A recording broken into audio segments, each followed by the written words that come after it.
Hello YouTube, MikeLibertarian here. Let's go ahead and take a look at Hubers316's latest response video to me.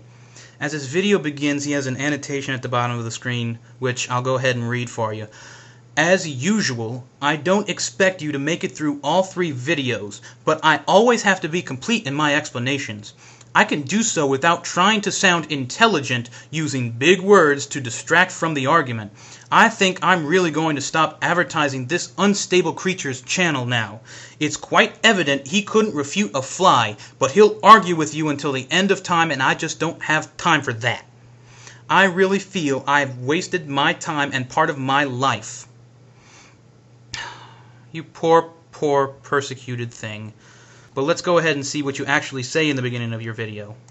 We're going to discuss the tragic failure of MikeLibertarian and his crew of logically challenged unstable creatures today. We are the unstable creatures? Last time I checked, you are the one who has a record of saying one thing and doing another. Let's take another look at that record. So, I'm going to make a video in response to MikeLibertarian, and for the last time, I will not be addressing this idiot anymore. How's it going, YouTube? It's Krazie316. You know, I just got done watching MikeLibertarian's response to my genetics video, and I was severely disappointed. And after that, there are a bunch of little fallacies that follow after. Check out their videos, and then tell me, should I respond to this nonsense and waste my time on these individuals, or should I leave them in their ignorance and move on? How's it going, YouTube? Krazie316 here. We're going to discuss the tragic failure of MikeLibertarian. I'm actually glad you responded to me so that we might continue the conversation. But what do your actions say about your promises, the haste of your words, the strength of your convictions to follow through with them, and now even your adherence to democratic principles is called into question? Your subscribers overwhelmingly voted against responding to me because they agree with you when you said I was worthless and unworthy of a response in the first place.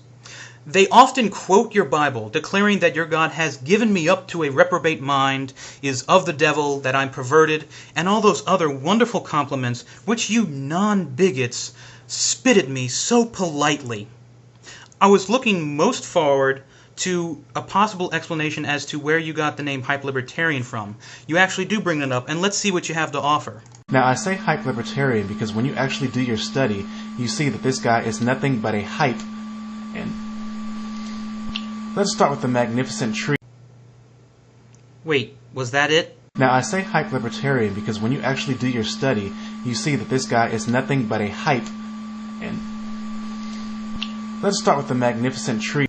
Yeah, that really was it. Okay. I am a hype and ... close quotes, moving on. What do all these failbots have in common? They all referenced the wrong people. Brad Harrop, PhD, and Bert Thompson, PhD, and Dave Miller, PhD, were the contributors to the article, yet none of them used their own work within this article. They merely referenced other sources and sites which are very credible. These sources, MikeLibertarian has failed to address to fabricate a false position of the studies that were conducted by these men. I did address them. You're not listening. I said I had no conflict with the findings of the eminently qualified scientist, and I explained how their findings, as well as the findings of the older studies being attacked, were part of an earlier chapter on the scientific understanding of the origins of homosexuality, and they're all from the last century. At the beginning of this new century, the consensus holds that homosexuality does indeed have a physiological cause, but the precise cause is unclear. The real scientists, which the Apologetics Press article attempted to hide behind, do indeed indicate some physiological cause. It's just not a single gene which is the cause. As for compelling evidence for a physiological cause that has not already been brought up, how about a few sense studies? One, which was a blind test conducted in 2005, in which hetero and homosexuals, both males and females, were each subjected to the sweat odors of all 4 groups. The study found that gay men responded most positively to the odor of other gay men, while the other three groups unanimously found gay sweat the most repulsive, even more repulsive than the sweat of their own genders or orientations. The scientists concluded that gay men are producing a unique chemical additive to their body odor which attracts other gay men. Krazie 316 says that homosexuality is a lifestyle choice, but what I desire to know was when Krazie 316 or his wife chose their chemical makeup which determined their personal scent, which now was used to attract the other to themselves. Also, a new study out of Sweden using PET scans and MRI scans shows conclusive similarities in the structure and connectivity of the cerebral cortex between gay men and straight women, as well as straight men and lesbian women. These similarities were not shared between the different orientations within the same gender. Lastly, as far as the ex-gay movement goes, I call you on your Donnie McClurkin and raise you one Ted Haggard, alleged as an ex-gay who we now know really wasn't. You have to be kidding me. I'm glad you were able to broadcast on YouTube such a wonderful statement, but your bold ignorance in correlating their belief statement and tainting their field of study is the most arrogant and imbecilic thing anyone can think of doing.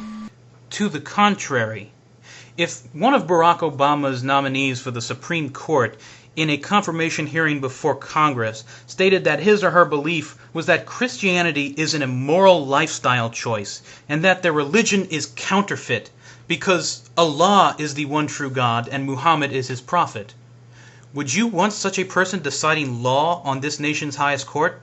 I wouldn't. So too is it with science, because someone who is supposed to take an unbiased look at the facts, whether a scientist or a Supreme Court justice, should not have such preconceived notions. They should not be looking at the facts through such a colored lens. If the apologetics press was indeed being scientific, why does their belief statement exclusively contain religious dogma and make no mention of any scientific principles? You accuse the science which disagrees with you of holding a bias, while the very people who support your worldview plaster your collective bias on the web page for all the world to see, never mind just YouTube. Study is the most arrogant and imbecilic thing anyone can think of doing. By your silly, stupid logic, every single Christian is not qualified for their career jobs and their degrees are all null and void. I have not claimed that all Christians who are scientists or hold some other form of high degree are disqualified because of their faith. I have only exposed the staff members and contributors to Apologetics Press for their openly stated bias. Just because people may be Christian does not automatically mean they are biased. I have never made that claim. An example of Christians without bias can be found in the Kitzmiller versus Dober case of 2005. The star witness for the pro-evolution side, Dr. Miller, is a Christian. The judge who looked at all the facts of the case and decided that intelligent design is not science and that Dover schools should teach evolution, Judge Jones, is also a Christian and was appointed to the bench by none other than George W. Bush. I have not disqualified all Christians for their faith. I have only pointed out that the Apologetics Press has an openly stated bias towards creationist conclusions.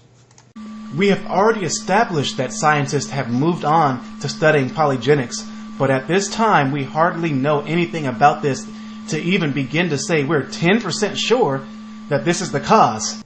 As a student of both political science and history, my final exams every semester often base the bulk of their grade on a long, drawn-out essay.